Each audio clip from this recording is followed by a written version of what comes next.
Muy bien. Entonces ya revisamos lo que es el factor Z. Lo vamos a calcular con este primer problema que vamos a resolver. Dice, determine el... Buenas tardes, profe. Buenas tardes. Determine el valor.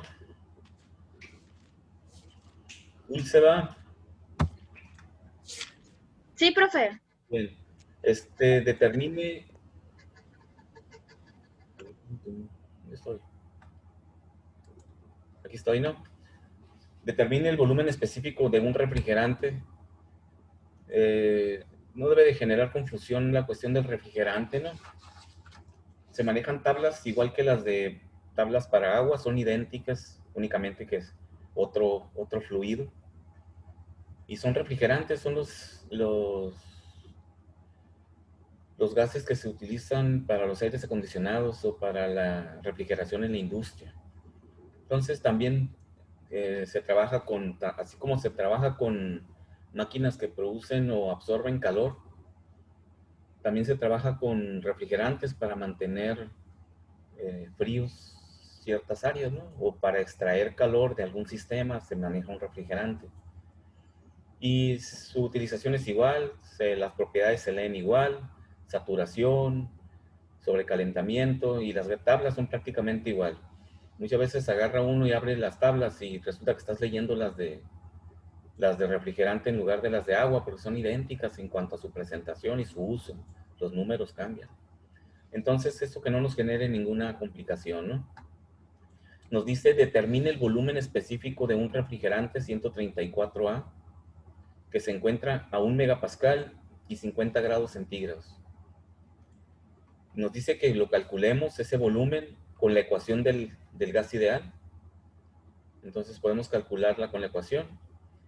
Con la carta de compresibilidad generalizada, es decir, calcular el factor Z y aplicarlo sobre el dato calculado en la ecuación ideal para tener un dato corregido con la carta de compresibilidad. Y quiere que comparemos los resultados, tanto del cálculo ideal como del cálculo corregido, con el valor real de la tabla de 0.021796 metros cúbicos por kilogramo. Este dato nos lo está dando ya. Si no nos lo diera, nos vamos a la tabla y leemos el dato, ¿no? Pero ya no lo da aquí, entonces simplemente lo vamos a comparar con este dato real. Recuerden que no hay un dato más real o más exacto que el que podamos leer de una tabla de propiedades, como las del agua, las del refrigerante. No hay tablas para todos los gases, hay tablas para los gases más usados, más comunes. Para otras sustancias tenemos que calcular las propiedades siempre con las ecuaciones de gas ideal y luego corregirlo con el factor Z. No hay de otra. Si tenemos valores de tabla por ahí de algún gas, tengo tablas, yo he ido recopilando tablas de algunos gases que no es fácil encontrarlas. Algunas me las consigo en las empresas, en las industrias, de gases que ellos trabajan y que tienen sus tablas, pero no están en forma común afuera, ¿no? Que podamos acceder a ellos, porque es el dato más exacto que podemos tener para hacer un cálculo con ese fluido.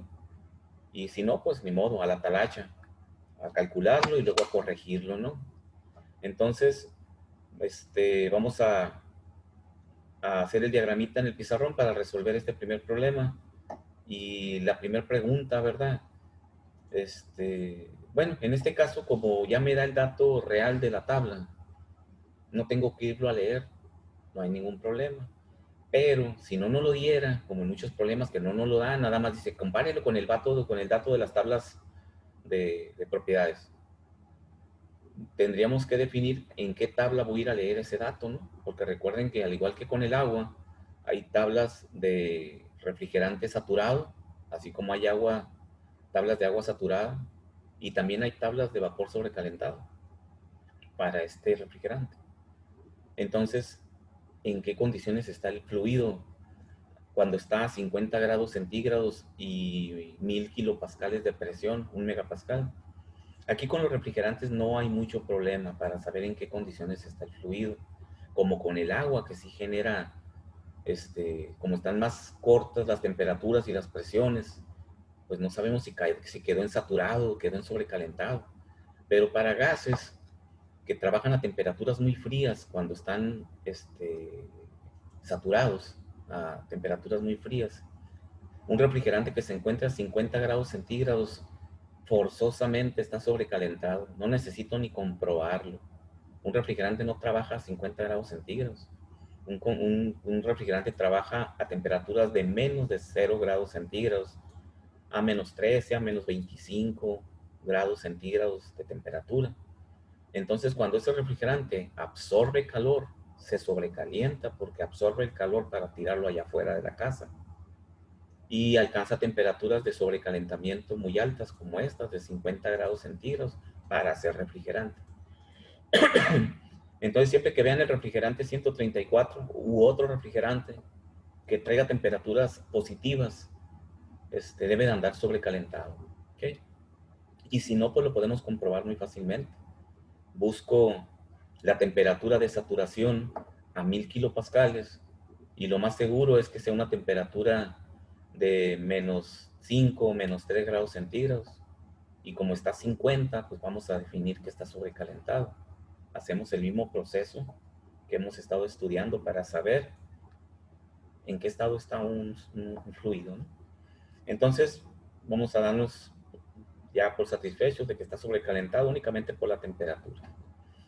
Entonces, vamos a resolverlo con la ecuación del gas ideal. Vamos a calcular la presión, determina el volumen con la ley del gas ideal, con una R que esté conveniente en pascales o en kilopascales o en megapascales, como quieran. Recuerden que pueden convertir esto a cualquier unidad. Y que esté en Kelvin. Estos grados centígrados los vamos a convertir a Kelvin para poder meterlos a la ecuación del gas ideal. Y encontremos ese volumen. Calculen el volumen a ver cuánto les da. Y unos 5 minutos para que lo calculen. Y ya lo resolvemos a ver si llegamos al mismo resultado. Calculen el volumen con el gas ideal ahí. ¿Ya llegó tu mamá? No escuché.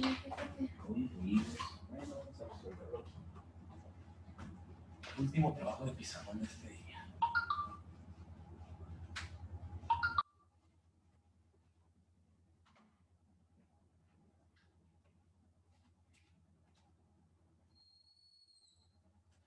Hoy me hizo.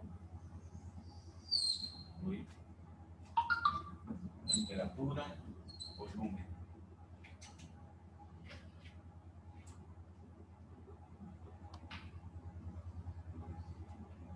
Un megapascal.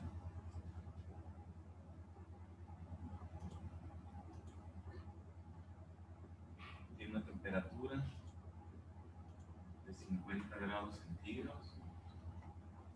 Y necesitamos su volumen. El volumen hasta el punto crítico. Es más, voy a buscar lo que lo hace. Voy a buscar la temperatura de saturación para completar el diagrama. De hecho, aquí lo tengo. Ah, no, este no es. Este es sistema inglés. Vamos al sistema internacional. Vapor, monóxido de carbono, nitrógeno, refrigerante. 1 megapascal, 1000 kilopascal. Bueno, aquí está. 0.5, 1 megapascal. Su temperatura de saturación está sobrecalentado. Fíjate, y por la alta presión, tiene una alta temperatura, pero debe ser por alta presión. Buen volumen, temperatura 39.37.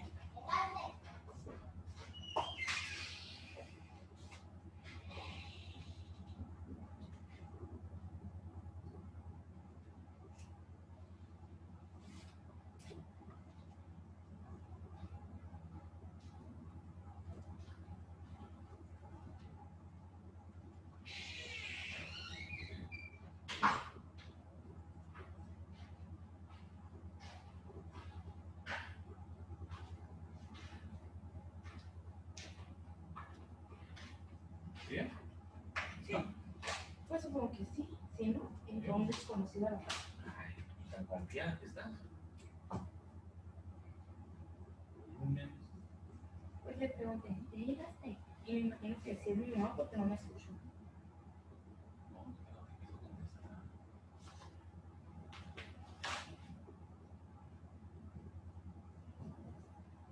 La R, la R. Una R en kilopascales o megapascales, como sea. Voy a buscar termodinámica de materias, Tesca, termodinámica, constante R.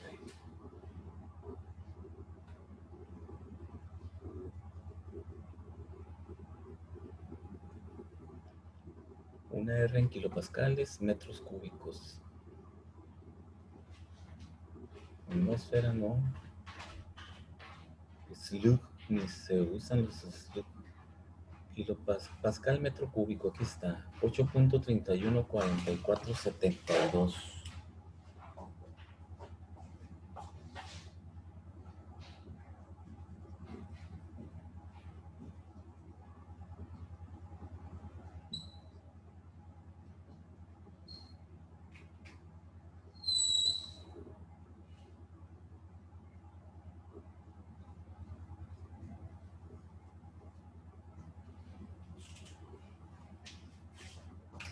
8.314472 kilopascal metro cúbico sobre kilomol Kelvin.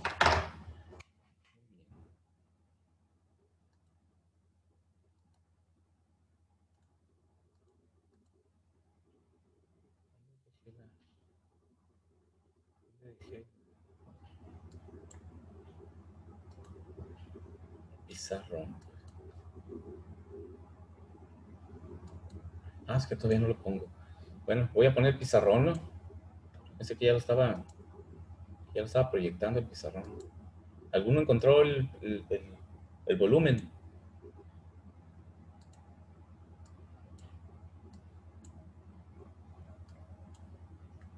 Bien, ahí está el pizarrón.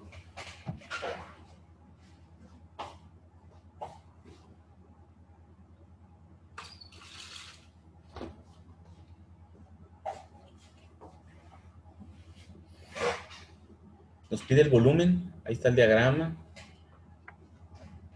La presión de 1 megapascal, sabemos que está como vapor sobrecalentado y quiere ese volumen. La ley de los gases ideales, despejo el volumen. Como sé que el volumen que voy a despejar es el volumen específico, metros cúbicos por kilogramo, despejo la N hacia el volumen para que me quede el volumen sobre la masa. Como es de esperarse que voy a obtener ese volumen, no me pide el volumen total, porque incluso no me da el número de moles. Entonces despejo los moles para que me quede el volumen específico y me queda RT entre P. La temperatura la convierto a Kelvin, la R, que esté en sus unidades de kilopascal, porque convertí un megapascal son 1000 kilopascales. Entonces cancelo kilopascal, cancelo Kelvin, las unidades van a ser metro cúbico sobre kilomol.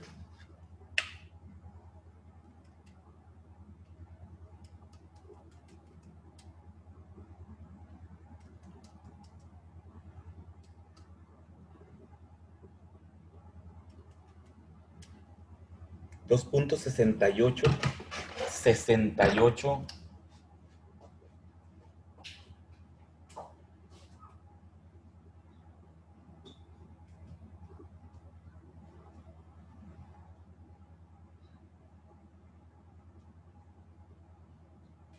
metro cúbico sobre kilomol.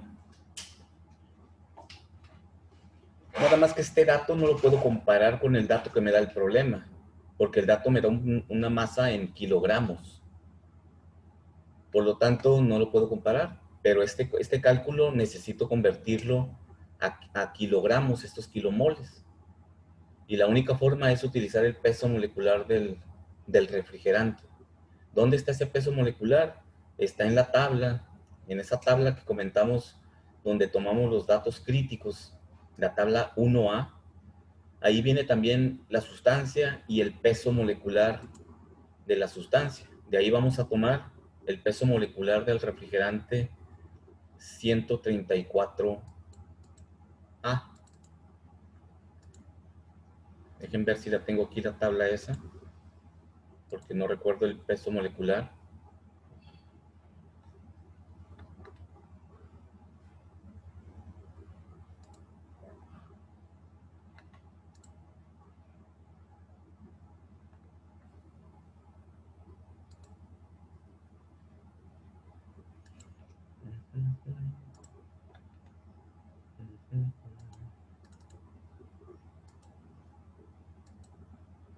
No, esto es...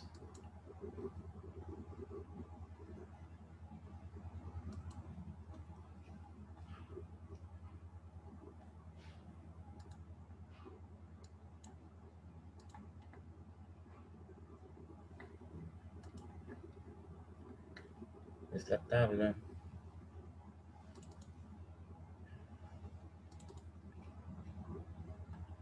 Propiedades termodinámicas. Tablas termodinámicas.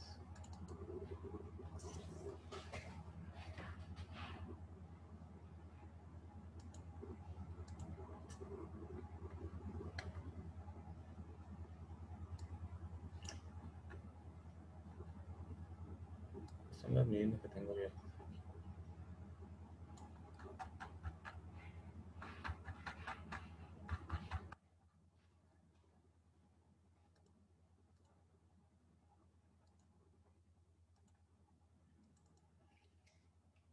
Bien, esta es la tabla que ya habíamos usado cuando trabajamos con el agua y estábamos haciendo la revisión de las propiedades críticas cuando comparamos por qué razón las propiedades reducidas. Esta es la misma tabla, la tabla 1. Acá abajo está el R134A, tetrafluoretano es el compuesto, y tiene su peso molecular, 102.03 es su peso molecular. Aquí nos dice que son kilogramos sobre kilomol. Sabemos que le podemos poner las unidades que queramos, ¿no? Claro que le vamos a poner esas porque son las que necesitamos. Entonces, 102.03 kilogramos sobre kilomol es el peso molecular de 102.03. Entonces, vamos a trabajar con él en el pizarrón, 102.03. Multiplico kilogramo sobre kilomol. Voy a cancelar kilomoles con kilomoles y nos van a quedar metros cúbicos sobre kilogramo, que es el resultado que estaríamos esperando tener, entre 102.03. Le voy a dar más unidades a esto para poder comparar con el dato que me da el problema, .026.333. .026.333.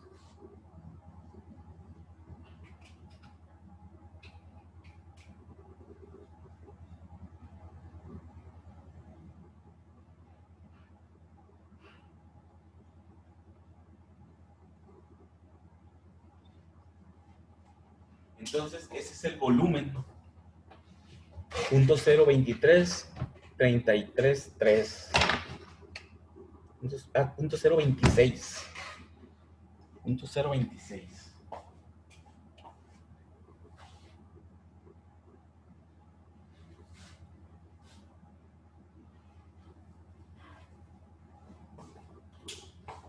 Entonces ya tenemos el volumen calculado con la ley de los gases ideales. Si lo comparamos con el dato que nos da el problema nos da un dato de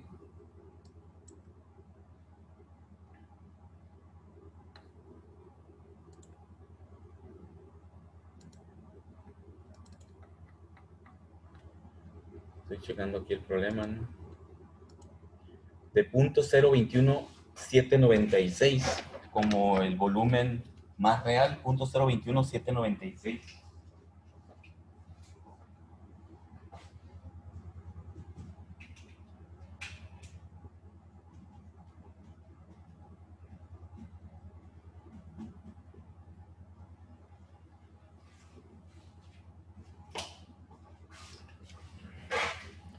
.021796.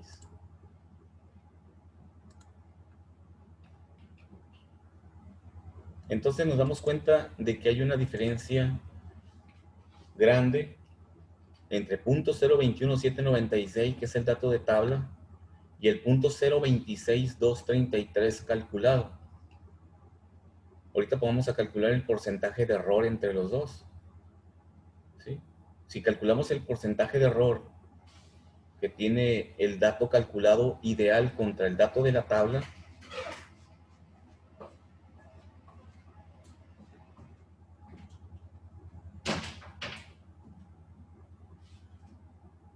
para el inciso A, el porcentaje de error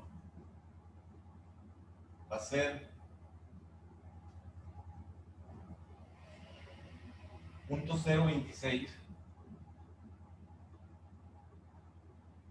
333 menos 0.021 796 entre 0.021 796. ¿Sí? El porcentaje es la diferencia entre el real. ¿Sí? La diferencia es el real menos ideal entre real. Y es como siempre sacamos un porcentaje, ¿no? Sacamos la desviación. La desviación es el real menos el ideal. Bueno, lo puse así para que me diera positivo, ¿no? Voy a invertir acá para que no les dé negativo. Ideal menos real. Que cumpla con la... Ya sabemos que el signo no representa nada, ¿no? Pero para que no vean un signo negativo ahí, piensen que representa algo. 0.026333 menos 0.021 796 entre el bueno 0.021 796 por 100 va a ser 20.82%.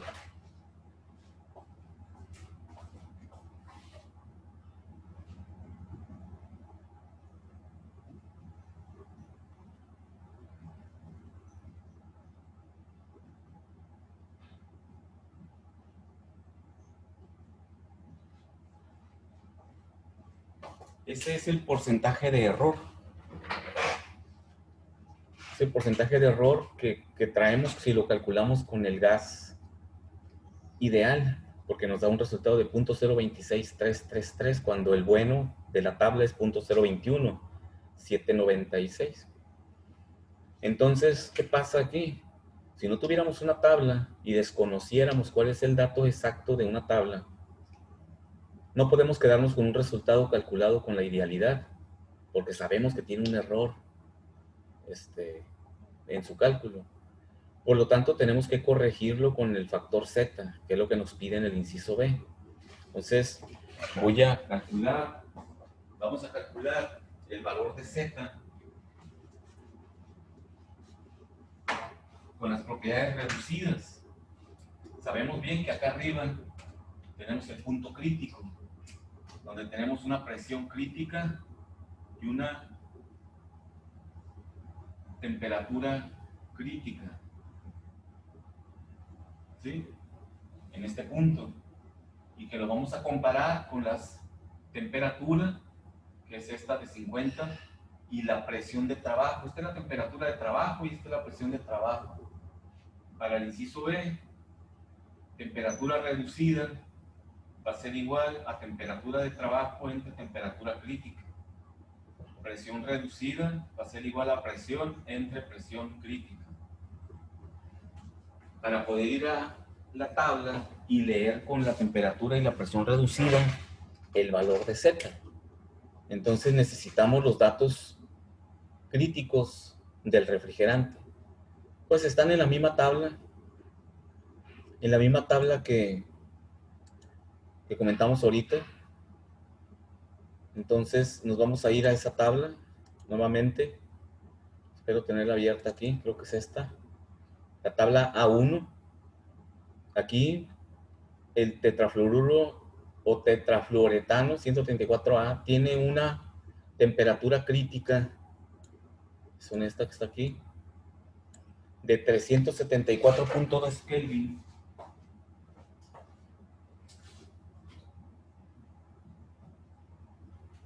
Y una presión de 4.059 megapascales.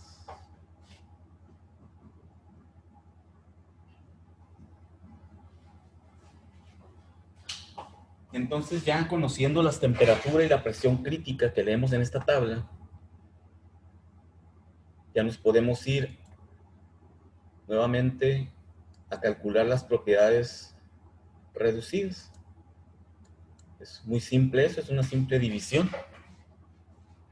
La temperatura reducida va a ser igual a 374.2, que es la crítica, y la temperatura van a ser 50 más 273, 323.15 Kelvin. Y la presión de trabajo, 1000 kilopascales, o ya así como megapascal, un megapascal entre 4000, bueno, 4.059 megapascales.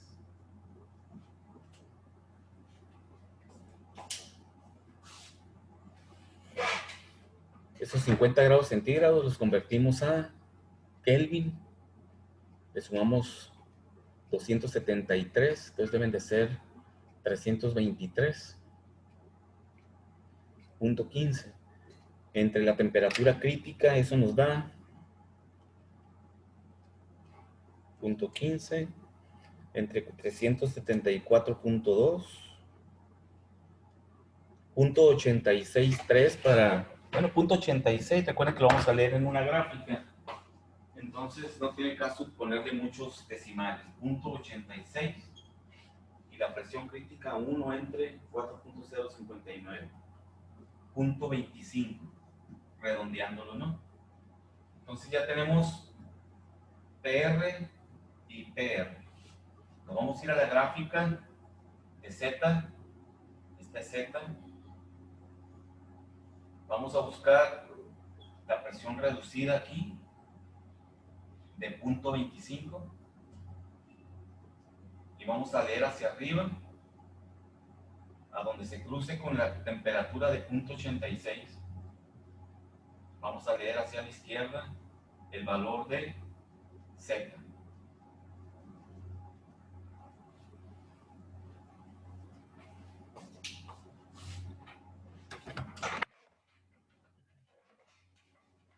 Y no recuerdo si ya les compartí las gráficas de factor Z, creo que no, ¿verdad?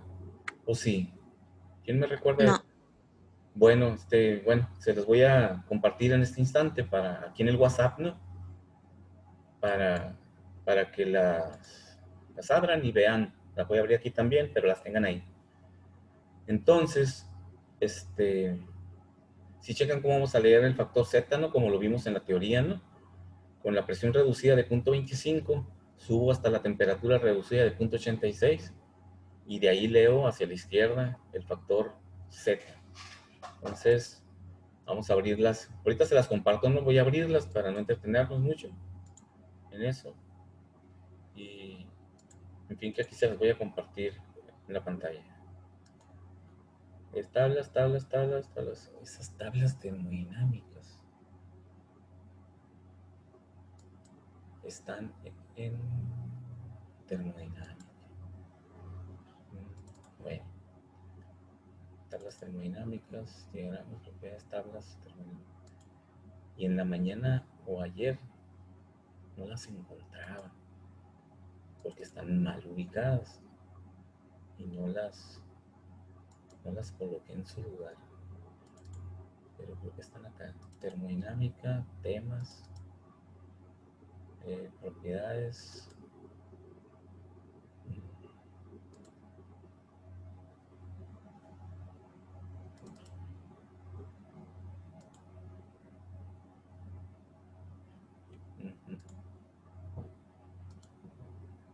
Ahora no las encuentro. Temas,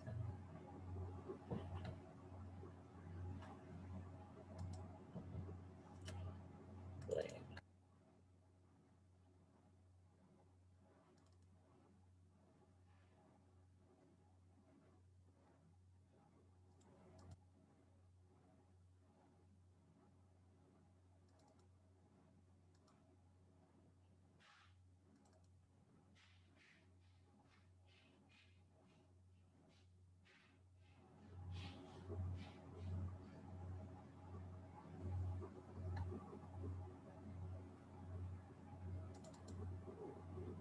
Fíjate, no las encuentro ahora. Qué raro.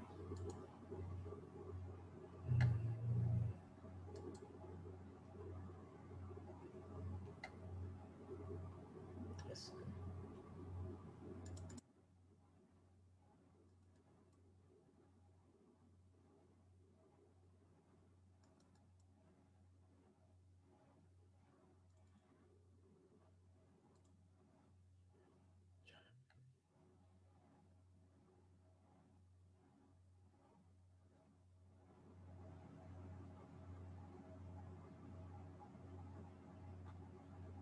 Ujú, ujú. Media hora después.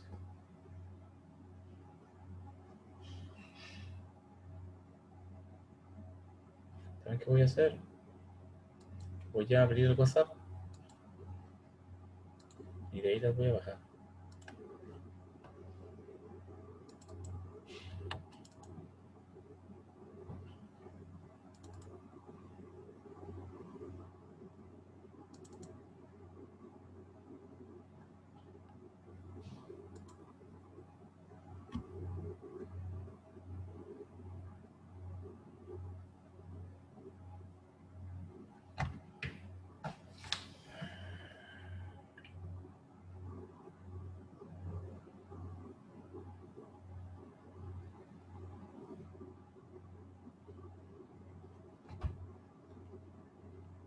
Termodinámica, termodinámica.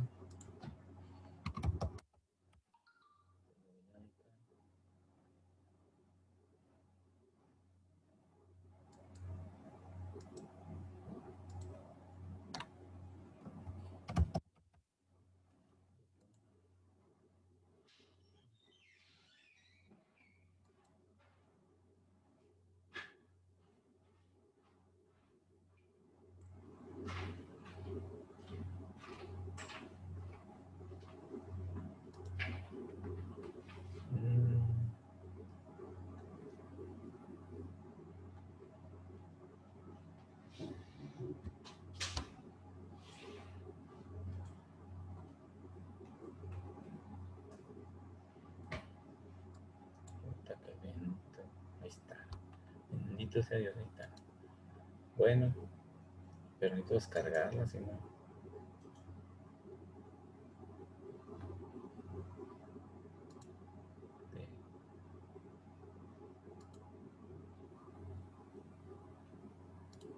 Ya sí.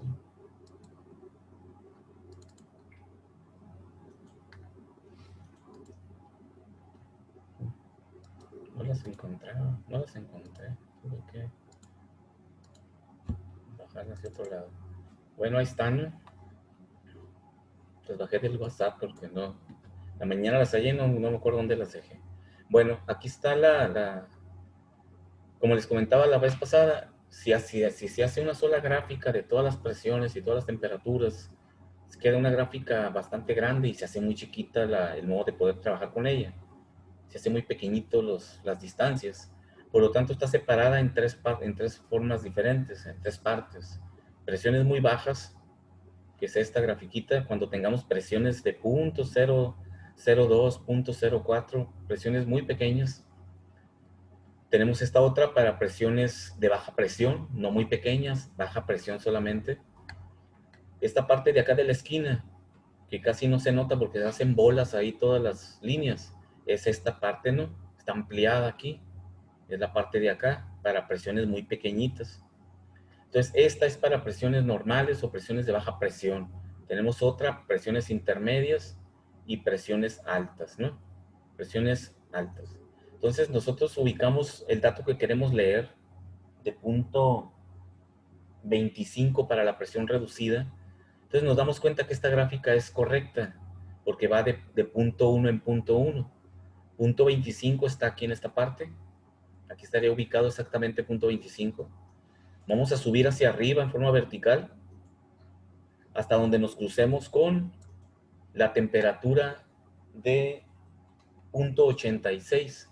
Las temperaturas inician acá arriba donde dice temperatura reducida igual a 5, luego 3, 2, 1.6, 1.4, 1.3, 1.2, 1.15. Acá ya se nota más dónde va la curva, ¿no? Es esta línea, como las dibujé en el pizarrón. Tienen esta orientación. 1.10, 1.5, 1. Aquí dice TR igual a 1. Punto 95, punto 90, punto 85. Aquí está la curva de punto 85. Subo sobre de ella, siguiendo la misma línea, hasta que se cruce con mi línea la línea vertical de la presión reducida. Y vemos que se cruzan punto 85, se cruzan aquí, en ese punto, ahí donde tengo puesto el cursor. Es el cruce entre punto 85 y 2.5. Con este dato leo hacia el otro extremo, punto 85, más o menos a la mitad de este espacio, ¿no? Más o menos aquí a la mitad. Ahí va a estar donde tengo el cursor. Ahí va a ser la lectura que voy a tener, leyendo hacia la izquierda.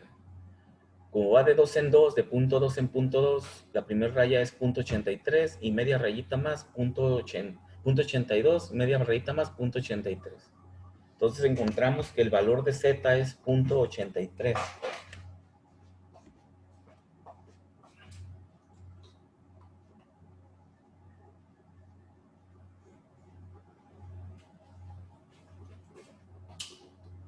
No sé si tengan alguna duda de cómo leímos en la gráfica.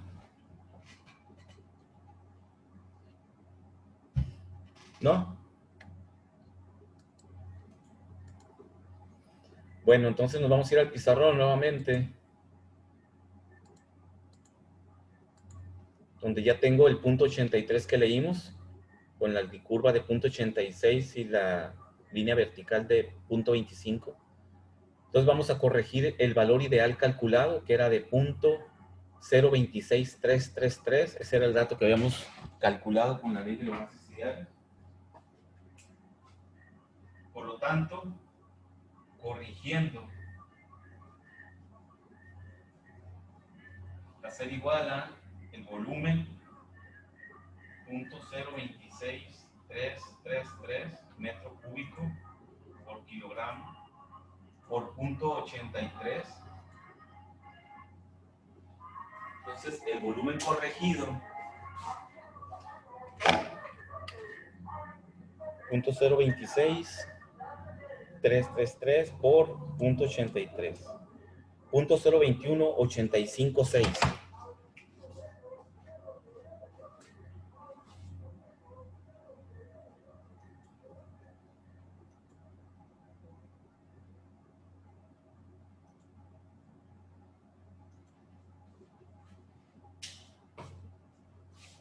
Y ese sería el dato corregido, punto 0.21816, punto 0.21856. Si lo comparamos con el dato de la tabla, que es el que está allá arriba, con el que comparamos ahorita el puro dato ideal, voy a borrar esto que está aquí de las temperaturas reducidas y presiones reducidas. Ya no lo necesitamos, ni esto. Sacando el error para el inciso B, porcentaje de error. Una vez corregido, .021 es mi dato corregido. Entonces el porcentaje de error lo voy a sacar de la misma forma. .021, 856, menos el dato más exacto con el que estamos comparando, entre .021, 796, y de una vez aquí lo voy a multiplicar por 100. Porque me da una fracción, ¿verdad? Entonces, de esa forma voy a ver qué tanto me quedó todavía de error en el dato. .021, 796 entre .021, 796 por 100. .275.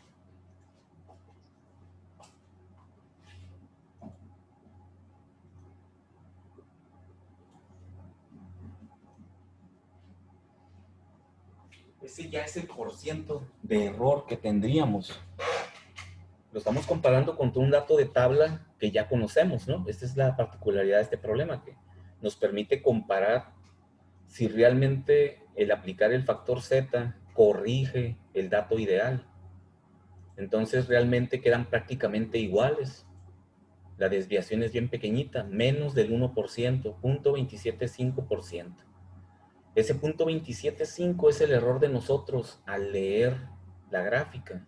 Porque recuerden que lo estamos haciendo sobre una gráfica, lo más exacto que podemos. Entonces, siempre que leemos un dato sobre una gráfica, hay un pequeño error, ¿no?, de apreciación ahí.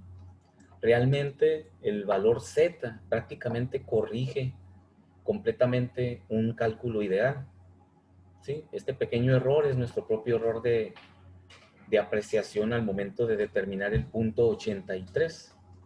Entonces, en aquellos cálculos donde no tengamos un dato de tabla con que comparar, pues no debemos de dudar de que al hacer correctamente la determinación del factor Z y corregir nuestro cálculo ideal, realmente lo estamos corrigiendo a un dato de una propiedad verdadera, ¿no? Como gas real.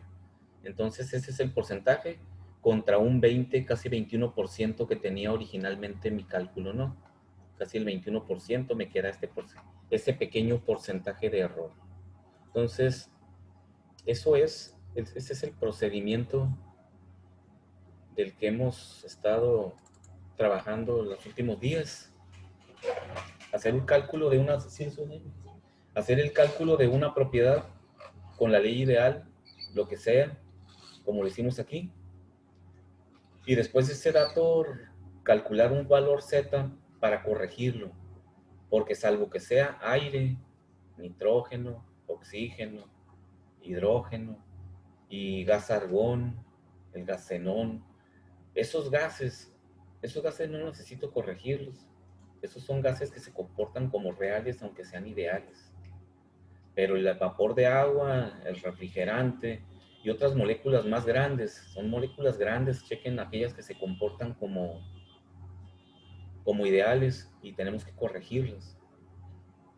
Tenemos siempre que usar un factor de compresibilidad Z. El dato calculado con la ecuación del gas ideal es incorrecto, no es correcto.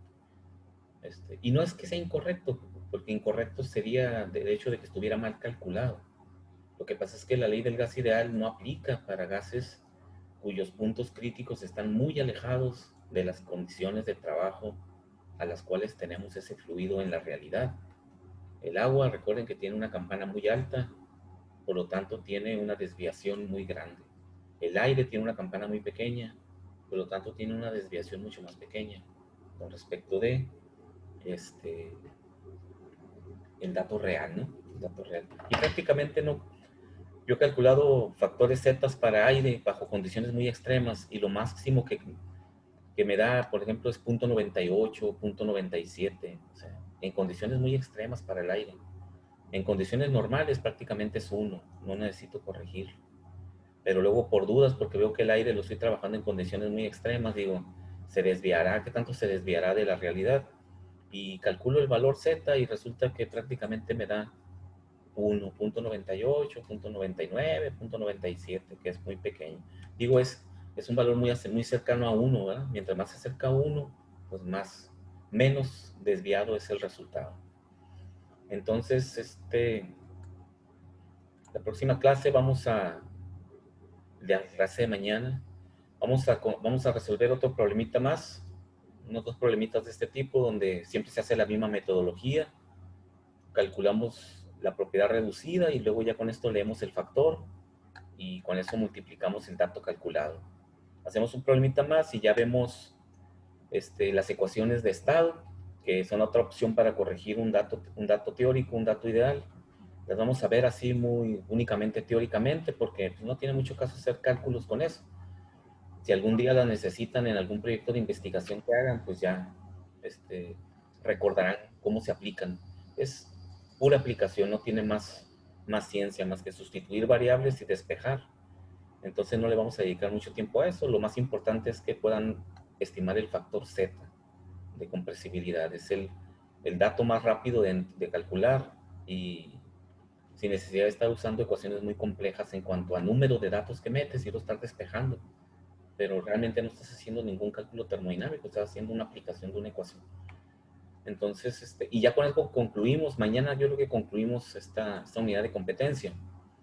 Vamos a programar la evaluación de este examen junto con el otro grupo para el mismo día, para el viernes de la próxima semana, de aquí a 8 días. No sé qué les parezca. Mañana concluimos el tema, la otra semana entramos a primera ley de la termodinámica y el fin de semana de la otra semana evaluamos lo que son sustancias puras y propiedades termodinámicas, que es lo que estamos cerrando prácticamente.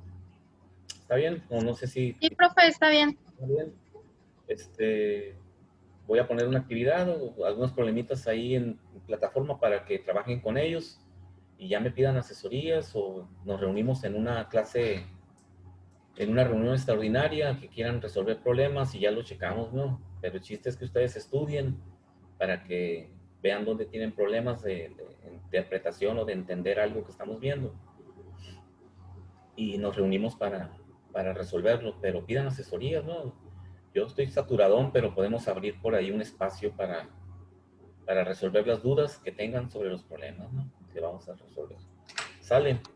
Entonces nos vemos mañana para cerrar este tema. Profe, Ok, póngame profe, asistencia. Cueto. Permíteme, Cueto. Déjame, abro aquí porque esta cosa... He batallado mucho este día con la velocidad de la máquina. Se me sabe que ya está llegando a su fin de vida útil, yo creo, porque he estado batallando mucho con ella. Entonces, incluso hasta se me cerró aquí la lista de... Ah, no, aquí la tengo. Cueto, ¿va? ¿Alguien más que haya llegado después? Sí. Cueto. Yo, profe. Muy bien. ¿Apellido? Jiménez. Jiménez, sí, estoy viendo acá la hoja de Excel. Jiménez, muy bien. Jiménez, ahí está. ¿Alguien más? ¿No llegó Cárdenas, Carrizosa o Contreras? El silencio me dice que no va. Ok, perfecto, ahí está. Nos vemos mañana. Sale, nos vemos, cuídense.